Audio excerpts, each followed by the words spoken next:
it's very, very important we don't get pulled into fear by seeing what we're involved with. Now, Gino Krishnamurti said something very, very true when he said, if we can really understand the problem, the answer will come out of it, because the answer is not separate from the problem. They're indivisible.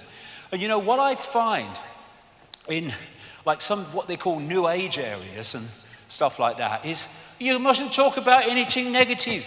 Oh no. Well, correct me if I'm wrong, but I've never come across any knowledge that was negative. I've come across knowledge I'd rather not be true, but I've never come across knowledge that's actually negative. Ignorance is freaking negative, not knowledge, because you can do something with knowledge.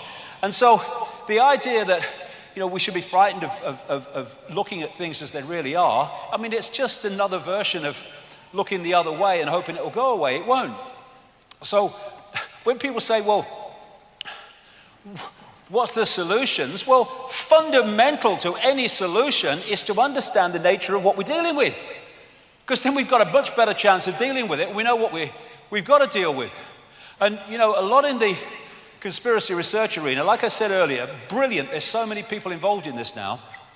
But the vast majority of them will not go even close to where we're going to go in the next 2 hours or so, because of religious belief systems, or because, well, even if it's true and I say it, I'm going to lose my credibility. I think you lose your credibility if you don't go with what you believe to be true, and you edit that on the basis of what will people think of me if I say it. That's how we got into this freaking mess. And unless we understand how deep the rabbit hole goes and what we're dealing with, we're never gonna find an answer to it. And just stockpiling weapons and fighting the system is just playing into the system's hands for reasons that will become clear, indeed, possibly already have. So we are infinite awareness, capable of multiple realities and perceiving multiple realities. We've been caught in the bamboozle, which has led to this and this through the control of perception. So who or what is ultimately behind this? Or at least the depth of the rabbit hole we've got so far. Well, they ain't, for a start. Because they're just here today, gone tomorrow, people who are just puppets of a system that's here yesterday, today, tomorrow, and the next day. It's not him. I don't care if he's supposed to be the most powerful man in the world. He ain't. He's another bloody glove puppet. And anyone in that job, the same applies to. It's not him either. Here today, gone tomorrow, presidents and leaders who are replaced by other leaders. But the system, the direction goes on, because there's something behind that that's pushing that direction on. And nor even is it the corporations. They're still at the level of playing out the control. It's not actually at the point of creating it. It's not the origin. It's not people sitting around tables. They're still at the point of playing it out. You can go into the shadows and you can get closer to where it's coming from, but you're still at the play out level. You go even deeper into the rabbit hole, really deep into the web. And that's where you find people like the Rothschilds and such like. You don't see us, but we control your life. But there's levels beyond that, where it's coming from. But where is it? Okay, well, I'm going to cut to the frickin' chase, really. The truth doesn't change because you don't want to hear it. Now, obviously, I can't go into great detail with this. I mean, the perception deception is that bloody big. The whole day is about connecting dots to show the picture. And all I can say is for 25 years, I've been full-time on this, and the evidence has brought me to this conclusion. There's no one out there, you see. All that is, there's no one out there. And when you think that what we're seeing is only what is within a narrow band of visible light, and then you think what possibilities lie beyond that in the great infinite forever, the idea that we are alone is absolutely beyond ludicrous. And the fact that you can be seen as crazy for believing that shows how inverted the system is. This reality, this infinity, is teeming with different expressions of life. And some of it's interacting with us. This is Professor of Mathematics and Astronomy at Queen's Mary University, London, Bernard Carr. He said, our consciousness interacts with another dimension, actually many other dimensions. Our physical senses only show us a three-dimensional universe. What exists in the higher dimensions are entities we cannot touch with our physical senses. Exactly. So, the idea that we just operate in isolation of everything else is, for me, crazy. So, like I say, I'll cut to the chase. This reality that we're experiencing has been hijacked by a force that some ancient people called archons, but there's different names right across the ancient world for the same force, the same entities. This is when the penny drops, when all these different names for the gods all over the world turn out to be different names for the same force, because they're described in the same way. And all over the world you see this. In the Far East, Central America, and other places, they're known as the serpent gods. The Zulus call them the Chitahuri, the children of the serpent. They're the Anunnaki in Sumer, Babylon, now Iraq. They're our snake brothers to the Hopi people of North America. They're the star people, many, many examples of that. They are the demons of Christianity. To the Gnostics, they are archons. And to the Islamic and pre-Islamic world, they're called the jinn. And in their prime form, they are energetic in nature, but they can take form, as I will talk about. So, like I say, they're described so much in the same way, because they're different names for the same thing. So, the Gnostic people, not the Christian Gnostics, the pre-Christian Gnostics, that ran the great library at Alexandria, and they also manifested as the Cathars in southern France. They say that the archons are made from luminous fire. The jinn, according to Islamic and pre-Islamic belief, are made from smokeless fire. And you see this correlation of description wherever you go. Now, this, for me, was one of the great finds ever in terms of understanding the nature of what is happening. At Nag Hammadi in Egypt, about 77 miles north of Luxor on the Nile, in 1945, a sealed jar was found with loads and loads of documents in it, leather-bound. And they told the beliefs and the perceptions of this people called the Gnostics. And the Gnostics had a completely different view of reality than religion, which is why the Roman Catholic Church and the Roman Church tried to destroy them wherever they got any strength and any foothold. They ran the great library at Alexandria, which had something like 500,000 scrolls detailing the beliefs of the ancient world and the history of the ancient world, destroyed by the Roman Church. And like I say, the Cathars, who were destroyed again by the Roman Church in 1244, I think it was, at that place in France, Montségur, that fort on the hill where I've been a couple of times. The religious establishment wanted these people destroyed because they were dangerous, because they had the truths they didn't want the people to know about. And this is what these scrolls and this find at Nag Hammadi said. 1/5 of the texts, and there were lots of them, were about a force they called the archons, which they say created our physical universe, and they equated them with the Judeo-Christian Yahweh Jehovah God. And when you see the Old Testament kill 'em and flog 'em and all that stuff God, it fits precisely with the descriptions of the archons by the Gnostics. So what they say in these writings, in these texts, is that, well, first of all, archon means prince, ruler, authorities, or from the beginning. That's why they use the word archon. They said that the archons and the Lord Archon, which they called the demiurge, was a fake god that created our physical or material reality as we perceive it. The Gnostics related the demiurge, like I say, to the Judeo-Christian Yahweh, Jehovah God, and they are inorganic, not resulting from or produced by growth. They are artificial. And they say in these texts that they created the inorganic parts of the solar system, but that the sun, the moon, and the earth were a system that were of itself and different from the rest, which was kind of interesting with what will come later. They said that the demiurge archons had no creative imagination and envy humans because we have. They're like cyborgs. Again, we're coming back to the inorganic. Like cyborgs, a robotic race that can imitate but not innovate. And the word they used was counter-mimicry. Now, what they were saying, in effect, is if you gave these archons a blank sheet of paper, they could create nothing on it. They don't have that creative imagination, that what was called intentionality. But you give them something with a piece of paper with something on it, and they can twist it and manipulate it once it exists.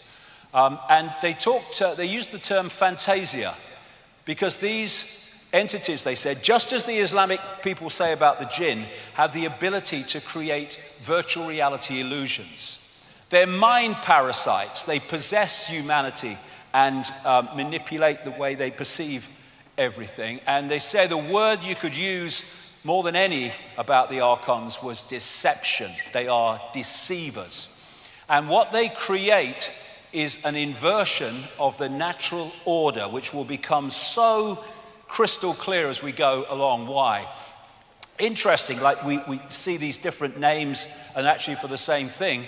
The classic Satan is called the deceiver, and the demon of demons, as this demiurge is called the archon of archons, the Lord Archon.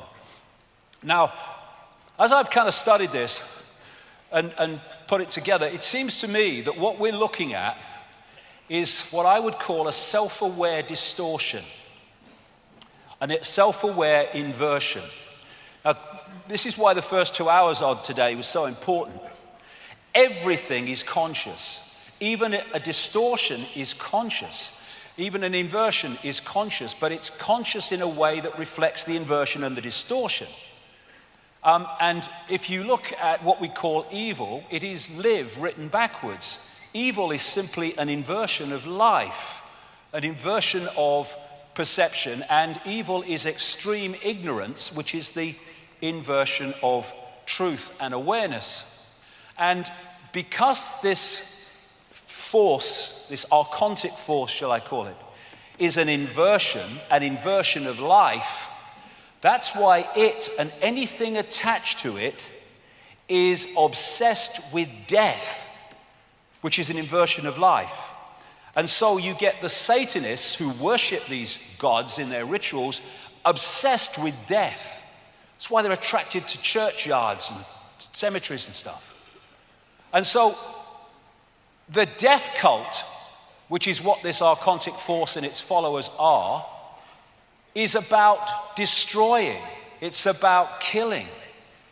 And whereas the natural order is about life and abundance. And so when you look at the way the system, the archontic system that I'll come to, is destroying life. It's destroying life in war, but it's destroying life, the natural world. And it seems a contradiction, but it's not, because that's their world. The archon world described by the Gnostics is one of death, one of no creative imagination. It's a death cult, and all this pollution and environmental devastation is absolutely what it wants, because that's its reality. And the other thing about the archontic mind is it's what we call psychopathic. They're psychopaths, the definition of which is this: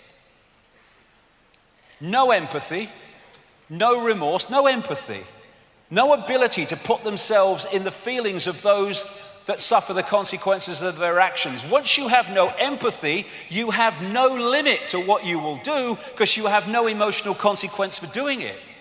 No remorse for what you do, no shame. Parasites overwhelmingly. Why? Because they have no creativity of their own, so they have to parasite off the creativity of the target population. That's what the system does. Look at banking. What else is that but an exercise in parasites?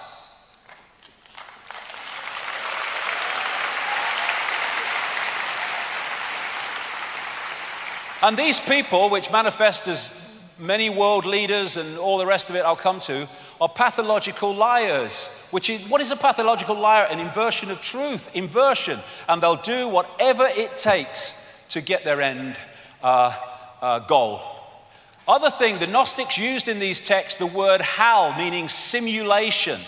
They talked about the fact that these archons could create what we would call virtual realities through controlling perception. They said about the archons, they make something appear to happen that does not happen. They can induce a virtual reality experience in the translation. And what do the Islam and pre-Islamic worlds say about the jinn? They can manipulate humans by creating illusions.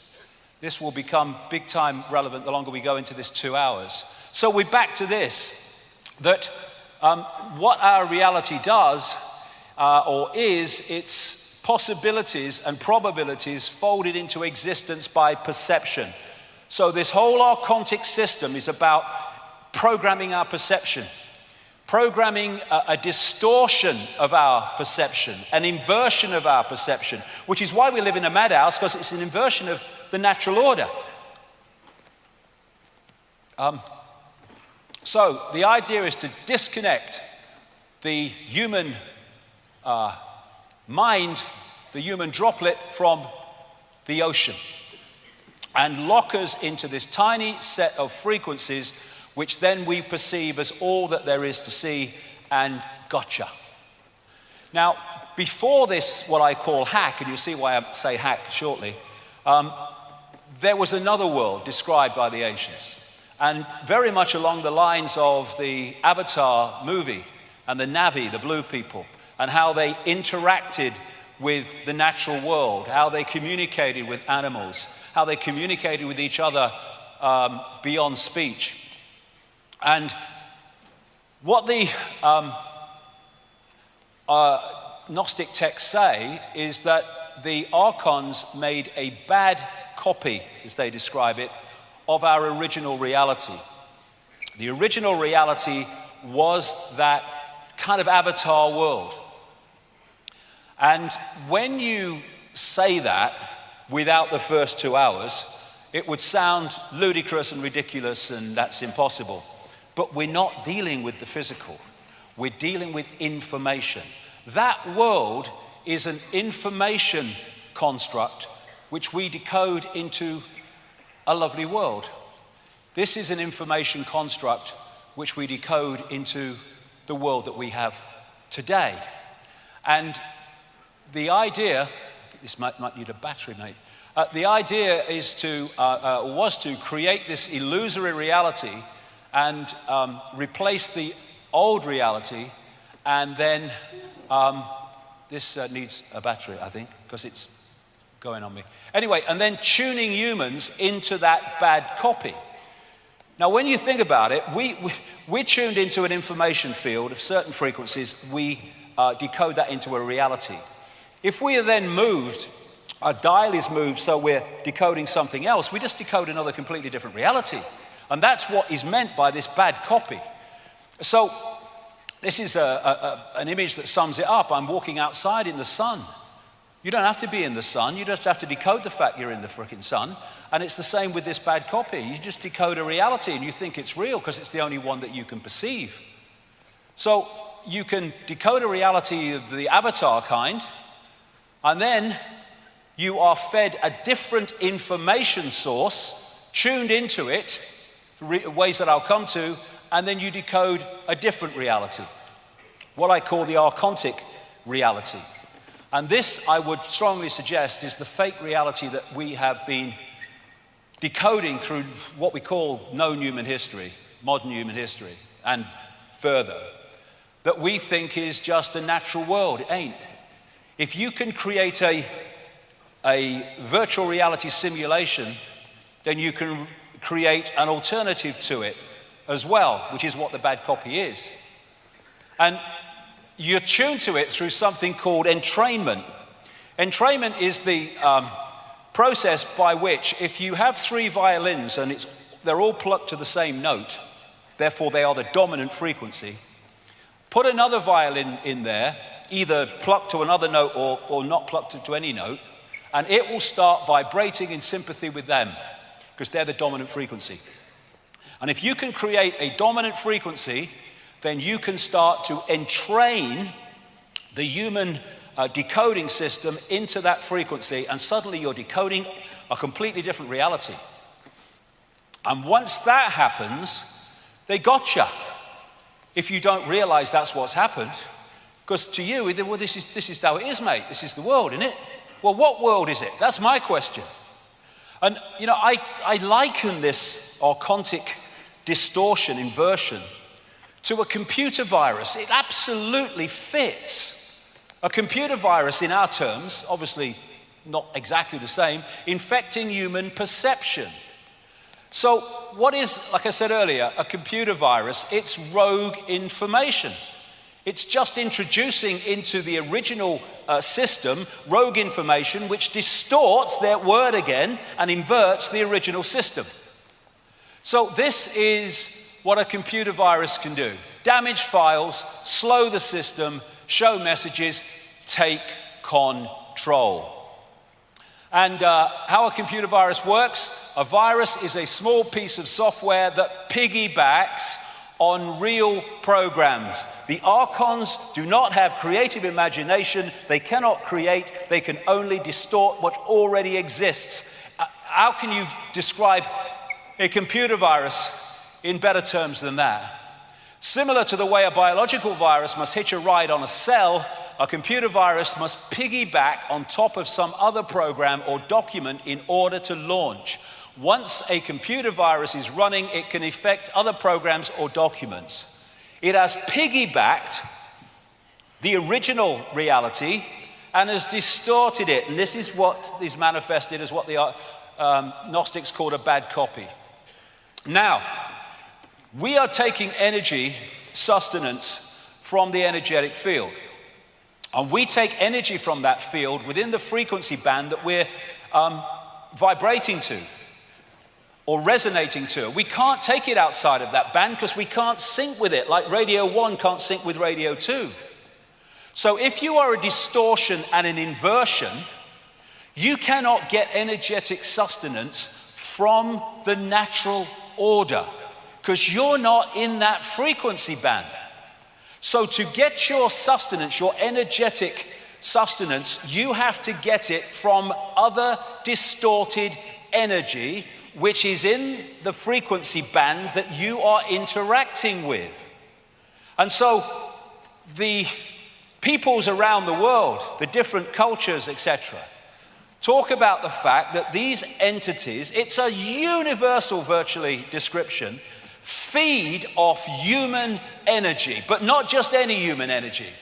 Low vibrational, as I would call it, human emotion.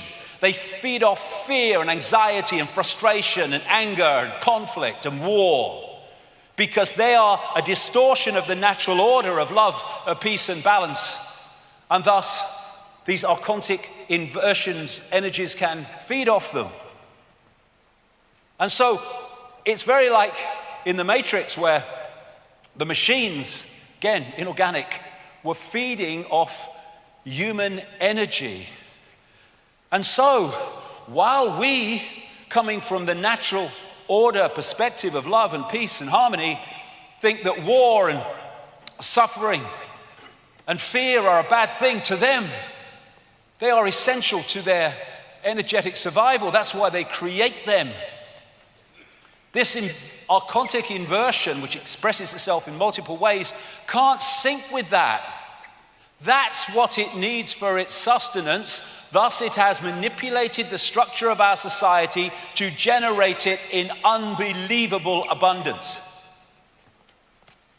All these things that we talked about earlier, all generating low vibrational human emotion. And anyone thinks that, it's kind of just some airy-fairy imagination, This was what happened to the energy field, the Earth energy field, at the time of 9/11, when there was that massive emotional explosion in response to what happened in New York and Washington. We are impacting upon it. And this is just a few days ago in a newspaper. Babies smell their mother's fear to learn what to be afraid of. Mothers emit odors that teach their babies what to be afraid of, even if the fearful experience is one the baby has never been exposed to, according to this study. Even, in the frickin' womb, the new life is being prepared for a lifetime of fear. What is fear? Lunch to these people. They are feeding off all this emotion and low vibrational energy. And that's why the pressure is to create events all the time that produce more, and against going the other way that produce less. And so this scene in the Matrix was very much in line with what I'm talking about.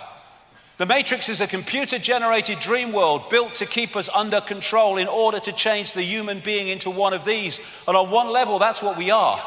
Generators of distorted emotional energy. And you talk to alternative healers and people on the true cutting edge of healing, and they'll tell you that virtually every illness is based in emotion. Because emotion creates energetic distortions, not only to be absorbed by these entities, this distortion, but also to be trapped in the body, which manifests then as dis-ease, disharmony in the body, caused by emotion.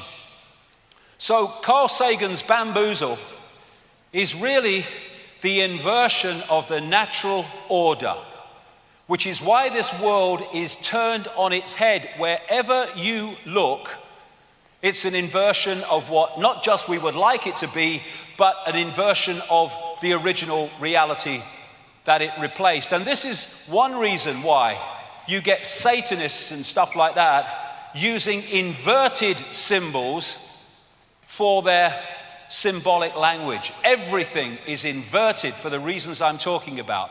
And I've used this quote before, but how much more relevant is it now from Michael Elner? Just look at us. Everything is backwards. Everything is upside down. Doctors destroy health. Lawyers destroy justice. Universities destroy knowledge. Governments destroy freedom. The major media destroy information. And religions destroy spirituality. Inversion everywhere.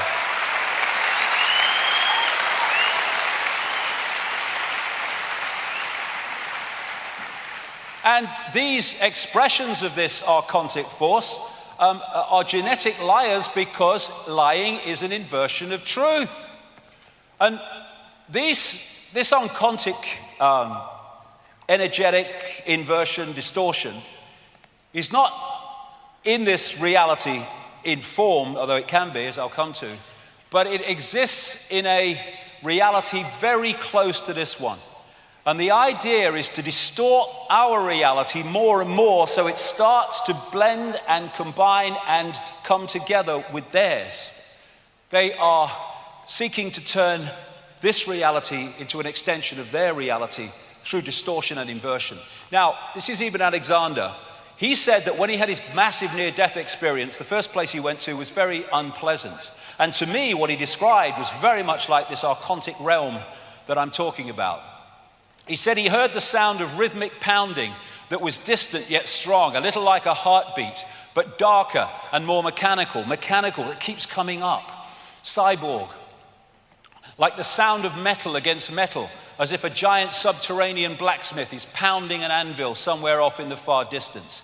Pounding so hard that the sound vibrates through the earth or the mud or wherever it is that you are. Reptilian, worm-like creatures crowded past him, he said, and sometimes rubbing against him with their smooth and spiky skins. Faces bubbled up out of the darkness and became ugly and threatening. The pounding intensified and became like the work beat for some army of troll-like underground workers. He became aware of a smell, a little like faces, a little like blood, a little like vomit, a biological smell, in other words, but of biological death, not biological life. And whatever, that fits absolutely the descriptions of these these entities and this inversion, and they're seeking to bring their reality into ours by syncing their frequency. The Golden Age society, the way it's described, and again in the way the Avatar movie portrayed that society, was a heart society. This was the point from which they interacted with the world, the heart, which allowed them to experience reality outside the bounds of time and space. When you come from the heart, you don't do hatred. The heart doesn't hate. The heart doesn't seek to destroy. And so this inversion was about taking the point of interaction with the world from the point of love, heart, into the emotions. And how do we see now our society and how people interact with it from the level of emotional response and emotional reaction instead of here? And when that moves to that we interact with the world here, the world dramatically changes. And so, like I said earlier, with this heart coherence with the central nervous system and the brain, once we get into this, we start to disconnect from the heart, disconnect from beyond time and space, and start to have this as the governor of our perception. And if you take it in a computer game terms, the idea is to pull us into the lowest level where this archontic force works from. Now, these Gnostic writings have been estimated to have been buried in that sealed jar between about 350 and 400 AD, which corresponds with the destruction of the Great Library of Alexandria run by Gnostic thinkers. But it's suggested that they were possibly written about 100 AD. In those documents, all that time ago, best part of 2,000 years, they say that the archons can take form, and the main forms they take are reptilian entities and those known today as greys. The archons describe the greys as like an unborn baby or fetus with grey skin and dark, unmoving eyes. That was nearly 2,000 years ago, and it's the same description as what we call grey entities today in the modern world. And of course, I've been saying for a long time now that behind the human networks of control is a reptilian form. But I did say a long time ago, I didn't think it ended there. I thought it went into the realms of something else, and this something else is this archontic inversion, I would suggest. So when I was talking about the reptiles, of course, I got lots of ridicule. Hey, he's mad. And my response to that has always been the same as well. This has been my feeling about what they say.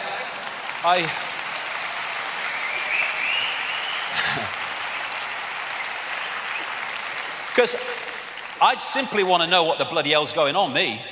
Just want to know what's going on. Whatever it is, I want to know. And if people don't like it, well, they do the other thing, that's just as good. But is it madness, or is it seeing beyond the program? Like I say, condemnation without investigation is the height of ignorance. But they say it's rubbish, but they don't investigate it. And yet, when the Daily Mail runs a story from some chemist, scientist